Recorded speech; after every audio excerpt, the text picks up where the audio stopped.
Il y a un nouveau livre de David Limbaugh qui vient de sortir, intitulé « La persécution ». Comment les libéraux font la guerre au christianisme. C'est un livre très révélateur. Je ne sais pas si l'auteur est chrétien ou pas, mais ce qu'il fait, c'est qu'il systématise méthodiquement tout ce qui s'est passé dans notre nation au cours des quelques dernières années. Il documente systématiquement et méthodiquement une guerre bien orchestrée contre le nom de Dieu Jéhovah et son Fils Jésus-Christ. L'auteur documente comment les tribunaux, les médias, Hollywood, les universités, les écoles et même le gouvernement reculent d'horreur et se tapissent à la mention du nom de Dieu. Je vais vous donner un exemple, un seul exemple du livre. Il dit qu'avant l'heure du goûter dans une classe de jardin d'enfants à Saratoga Springs, New York, la petite Kyla Brodus a tenu deux de ses camarades de classe par la main et a récité cette prière. Dieu est bon, Dieu est grand, merci Dieu pour ma nourriture. L'institutrice vigilante a bondi sur la petite Kyla et l'a sévèrement réprimandée. Ensuite, elle l'a dénoncée à l'administration. Tout de suite, le directeur de l'école envoie une lettre sévère aux parents de Kyla qui stipule que Kyla n'a pas le droit de prier à l'école à haute voix et avec les autres. Mais ce n'était pas tout. Le conseil de l'établissement a publié un communiqué de presse triomphal qui se vante de la victoire sur une élève de jardin d'enfants, qui prie avant l'heure du goûter et qui déclare que cette théocratie insidieuse s'est arrêtée avant même d'éclore à Saratoga Springs, New York. La mère de Kyla a intenté un procès qui a donné le droit à sa fille de prier à haute voix, mais lui a interdit de tenir les autres par la main pendant la prière. Regardez l'ironie du système scolaire de New York. Ils apprennent des techniques sexuelles aux élèves des classes primaires, mais la mention du nom de Dieu est strictement interdite. Je veux que vous pensiez à cette ironie-là, au fait que vous pouvez blasphémer le nom de Dieu 24 heures sur 24, et c'est totalement acceptable dans notre société. Mais révérer et respecter et honorer le nom de Jéhovah Dieu est un crime dans certaines régions. Et sûrement le reste du livre vous fait littéralement pleurer sur cette grande nation. Je veux vous dire une chose, si ça ne vous conduit pas à vous mettre à genoux pour prier pour ce pays, je me demande qu'est-ce qui le ferait. Maintenant, je veux que vous compariez ce blasphème d'aujourd'hui, cette détermination à écarter Dieu complètement de la vie publique, à éliminer le nom de Dieu, à jurer contre le nom de Dieu, à ne pas révérer le nom de Dieu, à prendre le nom de Dieu en vain aujourd'hui, avec comment les gens d'antan révéraient la mention du nom de Dieu. Comparez le présent avec le passé. En fait, le livre de Lévitique nous dit, au chapitre 23, verset 27, il dit que le nom de Dieu était tellement tenu pour sacré qu'il n'était prononcé qu'une fois par an par le prêtre qui donne la bénédiction au grand jour des expiations. Les Israélites vénéraient tellement le nom de Dieu que quand les scribes copiaient les Écritures saintes, quand ils arrivaient au nom de Jéhovah Dieu, ils arrêtaient de copier et ils allaient se laver pour se purifier encore une fois. Après quoi, ils revenaient et ils prenaient une plume qui n'avait jamais été utilisée et écrivaient le nom de Jéhovah. Pour eux, le nom de Jéhovah était si imposant, le nom de Jéhovah était si personnel, le nom de Jéhovah était le nom de l'alliance, le nom de Jéhovah tenait tellement de promesses qu'ils ne pouvaient pas se permettre de le prendre en vain. C'est pourquoi le troisième commandement est différent des deux premiers. Dans les deux premiers, il dit « Je suis l'Éternel ton Dieu, qui t'ai fait sortir du pays d'Égypte, tu n'auras point d'autre Dieu devant ma face. Au troisième commandement, il passe de la première personne directement à la troisième personne. C'est une chose très significative là, pour une raison importante. Parce que Dieu veut attirer l'attention sur qui il est. Dieu veut attirer l'attention sur son nom d'alliance. Yahweh en hébreu, ou Jéhovah comme nous le traduisons. C'est le nom qui a été révélé bien avant le temps du désert. C'est le nom que Dieu avait révélé à Moïse quand Moïse lui avait dit « Seigneur, quand je viendrai vers les fils d'Israël en Égypte, qui leur dirai-je m'a envoyé ?» Et le Seigneur a dit « Dis-leur, le Seigneur Jéhovah, le Dieu de vos pères. » Yahweh, ce mot veut dire « Je suis celui qui suis ». Pourquoi ? Pourquoi ce nom est si important? Il est très important parce que ce nom nous révèle l'auto-existence de Dieu. Ce nom nous révèle l'autosuffisance de Dieu. Ce nom nous révèle l'indépendance de Dieu. Il nous révèle la souveraineté suprême de Dieu dans l'univers. Yahweh, le Seigneur. Ce nom n'est pas seulement un nom, ce n'est pas seulement un nom. L'identité même de Dieu est dans ce nom. Pour nous, les noms sont des étiquettes. Nous ne les choisissons pas. Mais je veux vous faire une confession. Certains de vous savent et d'autres ne savent pas. J'ai changé de nom. Quand j'avais 20 ans, je me suis retrouvé en Australie. Et en fait, mon nom était Michel. Bon, je sais. C'est un nom français qui était très acceptable dans ma culture, là où j'ai grandi. Mais quand je me suis retrouvé en Australie et j'ai décroché un emploi, je n'ai pas compris pourquoi, à 7 heures du matin, tous ces types étaient en rang pour voir leurs nouvelles collègues. Ils ont eu le choc de leur vie quand ils m'ont vu.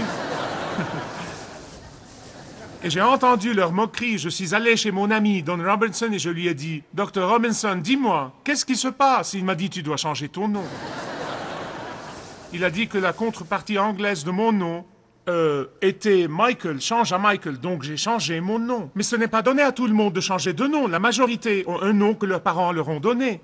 Mais voyez, pour les Hébreux, les noms n'étaient pas des étiquettes. Les noms n'étaient pas quelque chose à donner aux enfants. Les noms donnés exprimaient l'identité intérieure de qui ils sont et ce que les parents espèrent qu'ils soient. Ils exprimaient la réputation de la personne. Ils exprimaient qui ils sont. Le nom de Dieu révèle non seulement son identité, il révèle aussi sa personnalité. Il révèle son caractère. Je pense que la plupart des parents, et certains de vous qui attendent des enfants, passent par là, probablement maintenant. Ils font des efforts. La plupart des parents se préparent à l'avance. Dès qu'ils savent que la femme est enceinte, ils consultent les livres, ils se consultent, ils consultent les membres de la famille. Qu'allons-nous appeler le bébé? Qu'allons-nous appeler le bébé? Qu'allons-nous appeler le bébé? Ensuite, ils choisissent un nom qui a une bonne consonance. N'est-ce pas? Vrai? Ou peut-être qu'ils choisissent un nom pour quelque nostalgie pour un oncle ou une tante préférée ou quoi que ce soit. Mais du temps de la Bible, ils ne faisaient pas ça. Ils n'y pensaient jamais de la sorte. Du temps de la Bible, ils ne se souciaient guère de jolis noms, de noms intéressants ou de noms qui sonnent bien, vous savez. C'était le dernier de leurs soucis. C'est pourquoi ils appelaient leurs enfants Méphibosheth et Gomer et Ishibod et Lorahama et Lohamia. Écoutez-moi, de nos jours, ce serait considéré comme une maltraitance d'enfants de donner des noms pareils. Mais ces noms-là étaient donnés aux enfants pour indiquer la direction de leur vie, qui ils sont. Où est-ce que le peuple de Dieu a appris à donner à leurs enfants des noms significatifs pour donner un sens à leur vie et leur identité et leur personnalité? Ils l'ont appris de Dieu. C'est de lui qu'ils l'ont appris. Parce que le nom de Dieu, pour eux, révèle qui il est. Par conséquent, quand ils appelaient leurs enfants, ils les appelaient pour révéler qui ils sont. Et ils appelaient leurs enfants pour révéler ce qu'ils espéraient qu'ils soient. Certains de vous disent probablement, d'accord, je comprends ça, mais je ne comprends pas vraiment quelle est la gravité de prendre le nom de Dieu en vain pour que ça rentre dans le 3e commandement. Nous savons que le nom de Dieu est son identité, nous savons que c'est son caractère, sa personnalité. Pourquoi est-ce si important? Écoutez-moi bien, je vais vous dire pourquoi. Parce que le nom du Seigneur est saint. Et prendre son nom en vain, c'est profaner l'essence même de sa sainteté. Le nom du Seigneur est puissant. Et prendre le nom de Dieu en vain est pareil à un enfant qui joue avec de la dynamite qui finira par exploser dans sa face. Parce que le nom du Seigneur est digne et le prendre à la légère équivaut à dire, que ce soit voulu ou que ce soit non voulu, ça équivaut à dire « Dieu, tu es un bon à rien ». Certains de vous disent probablement « Eh bien, je ne prends pas le nom de Dieu en vain, je suis chrétien, je suis un croyant. Et depuis que le Seigneur est entré dans ma vie, je ne jure pas et je ne blasphème pas. Mais est-ce possible qu'un chrétien prenne le nom du Seigneur en vain? Je vais vous parler de 3 choses qui se font sur ce plan. 3 choses dans lesquelles les chrétiens prennent parfois le nom du Seigneur en vain. Premièrement, le parjure ou faire un faux serment. Deuxièmement, l'intimidation ou utiliser le nom du Seigneur pour s'intimider les uns les autres. Et troisièmement, la nonchalance dans l'usage du nom du Seigneur. Quel est le parjure? Vous voyez, quand quelqu'un fait un serment pour dire la vérité, puis il ment, c'est un parjure. C'est prononcer le nom du Seigneur à tort. C'est prendre le nom du Seigneur en vain. Vous voyez, le parjure est pris à la légère, surtout dans notre culture moderne, où un président a fait un faux serment et s'en est sorti sans problème. Et nous pensons que ça va, et nous en rions, et nous racontons des blagues dessus. Mais c'est une offense grave contre un Dieu saint, même si ce n'est pas contre les tribunaux. Vous savez, le Seigneur Jésus-Christ nous a donné le meilleur exemple que je puisse trouver. Dans Matthieu chapitre 26, à partir du verset 63 de Matthieu 26, le grand prêtre, voilà ce que le grand prêtre a dit à Jésus. Il lui a dit, « Je t'adjure par le Dieu vivant, que tu nous dises si tu es le Messie, le Christ, le Fils de Dieu. » Et la croix l'attendait. Il aurait pu dire, c'est ce qu'ils disent de moi. Il aurait pu garder le silence. Il savait que dire la vérité sous serment allait l'emmener à la croix. Mais voilà ce qu'a dit Jésus. Oui, tu l'as dit. Il savait que son intégrité à déclarer qui il est l'emmènerait à la croix, même s'il y va de notre vie.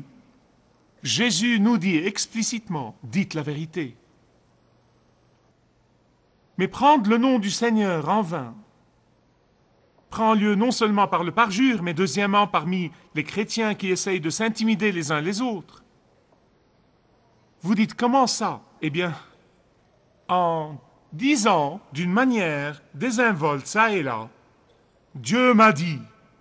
Dieu m'a dit, écoutez, quand quelqu'un commence à dire, ou bien quand vous avez une discussion, et quelqu'un dit, Dieu m'a dit, alors là, vous allez vous disputer avec Dieu, vous ne vous disputez pas avec la personne, mais avec Dieu, c'est ce que cette personne est en train de faire. Elle prend le nom du Seigneur en vain pour vous manipuler et vous obliger à faire ce qu'elle veut. Ceux de vous qui ont été avec moi assez longtemps savent que je n'ai jamais dit que le Seigneur me mettait quelque chose sur le cœur, à part quelquefois, 3 ou 4 fois. Mais je peux vous dire, et beaucoup de mes amis le savent, que je le faisais avec crainte et tremblement dans mon cœur. Je le faisais après beaucoup de jours de prière et de jeûne, et parfois même des mois et des mois. Je ne le faisais qu'après la confirmation des leaders de l'Église. Ça ne suffit pas de dire avec désinvolture « Dieu m'a dit ceci et Dieu m'a dit cela ». Quand Dieu vous dit quelque chose qui est en contradiction avec sa parole, ce n'est pas lui qui vous le dit, vous vous le dites à vous-même. Ne l'attribuez pas à Dieu. Il y a même des gens qui essayent de manipuler les autres et qui vont plus loin que ça.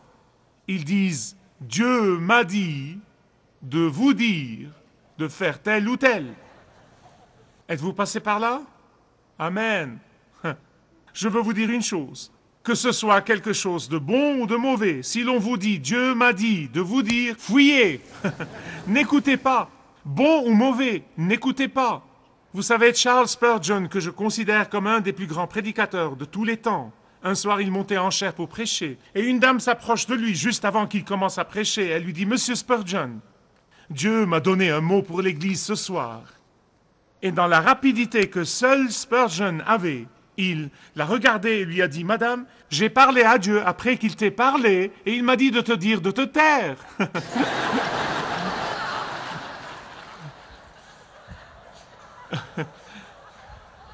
J'aime ces grands anciens.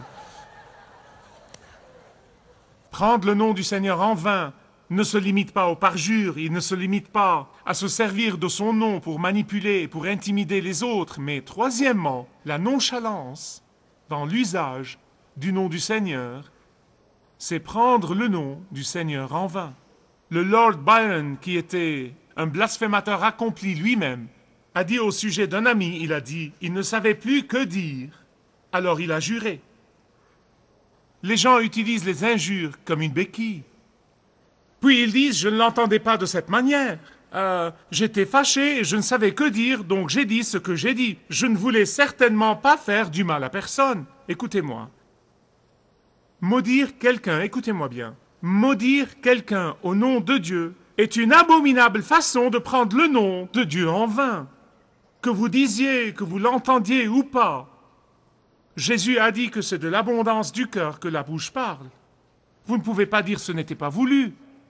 Ceux qui maudissent leurs enfants, écoutez-moi, ceux qui maudissent leurs enfants, non seulement souillent le saint nom de Dieu, mais ils accablent leurs enfants d'un fardeau extrêmement lourd. En fait, ils font une erreur très grave et terrible parce qu'ils rendent leurs enfants vulnérables aux attaques de l'ennemi.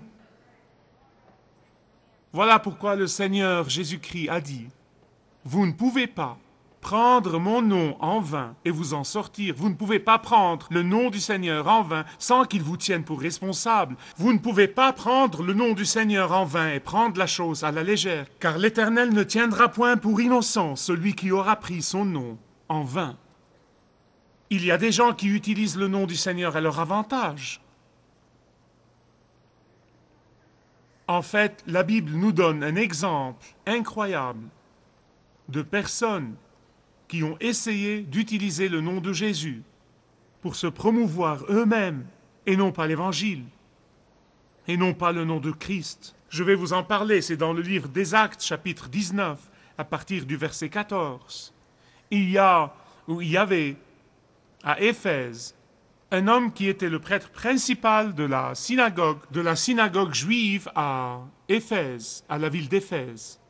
Le nom de l'homme était Sceva.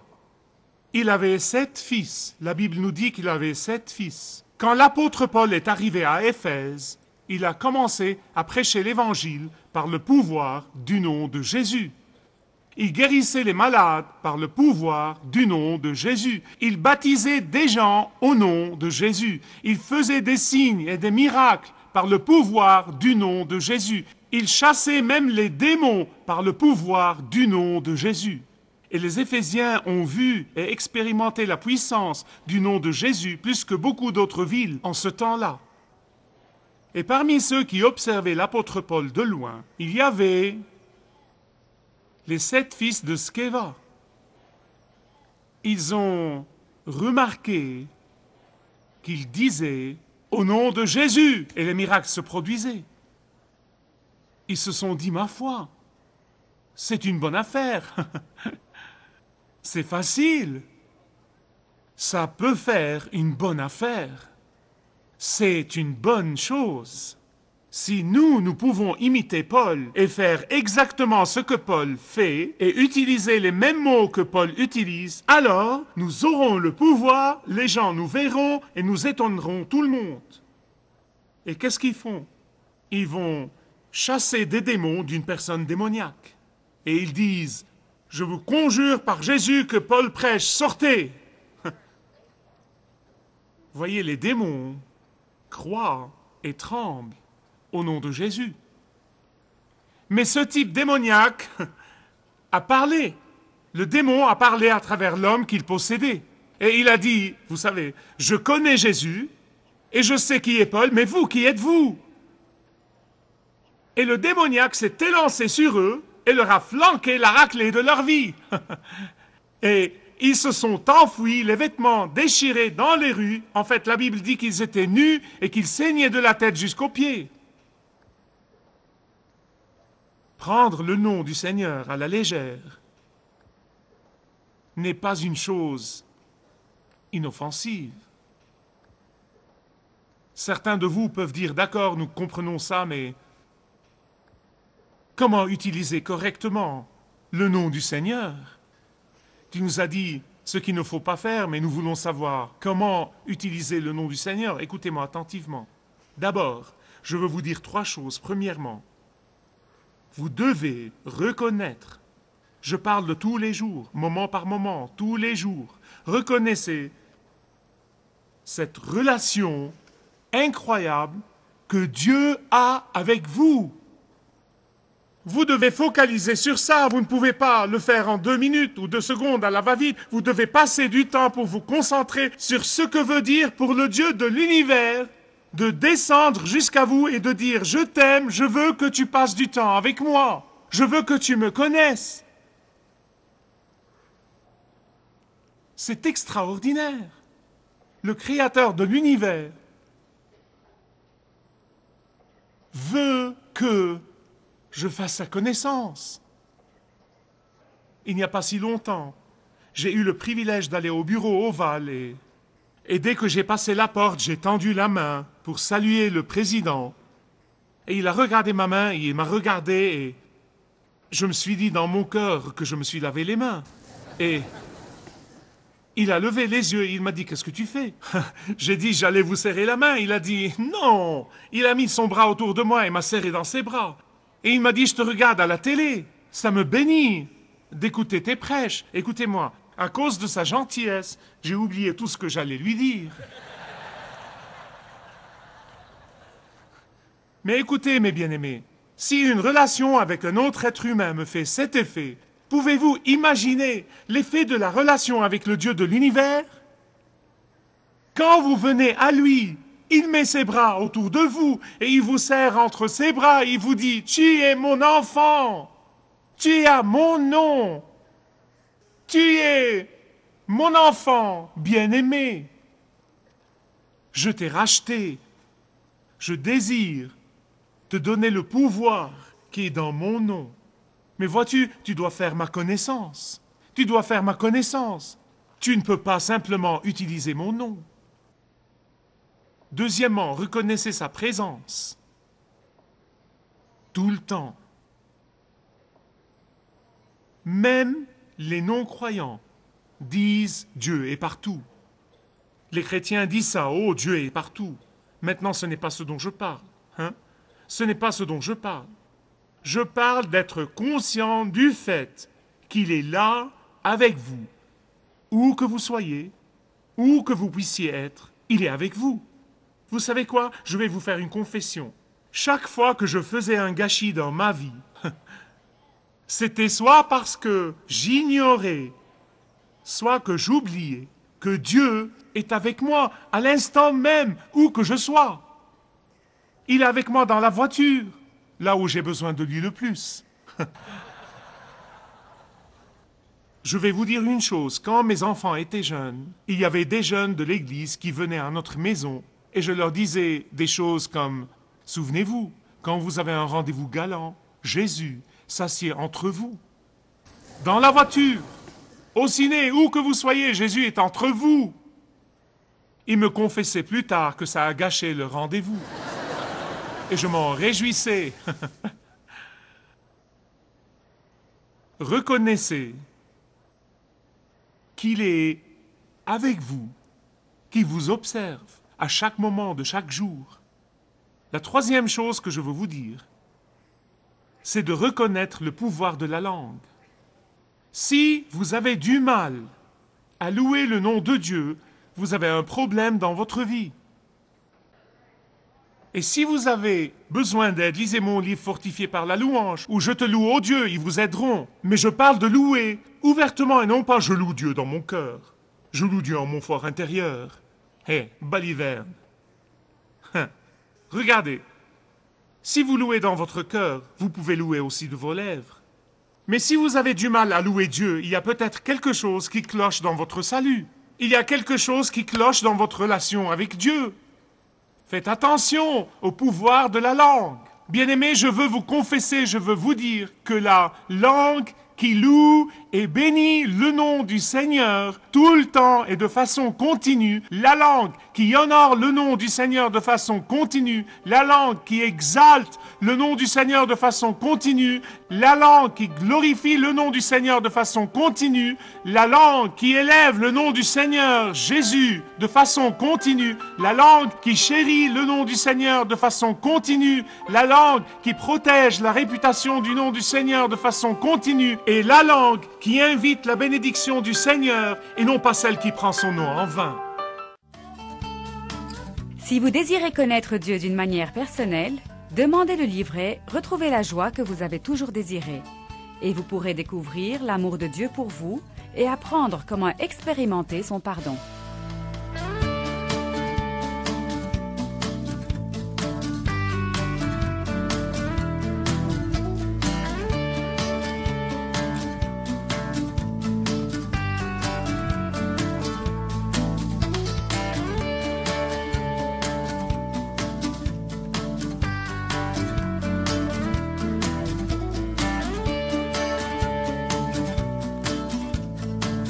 Si vous avez une relation personnelle avec Dieu et vous êtes intéressé à marcher plus intimement avec lui, demandez le livret « 7 pas sur le chemin de la foi » qui vous guidera dans une relation plus profonde avec votre Père Céleste.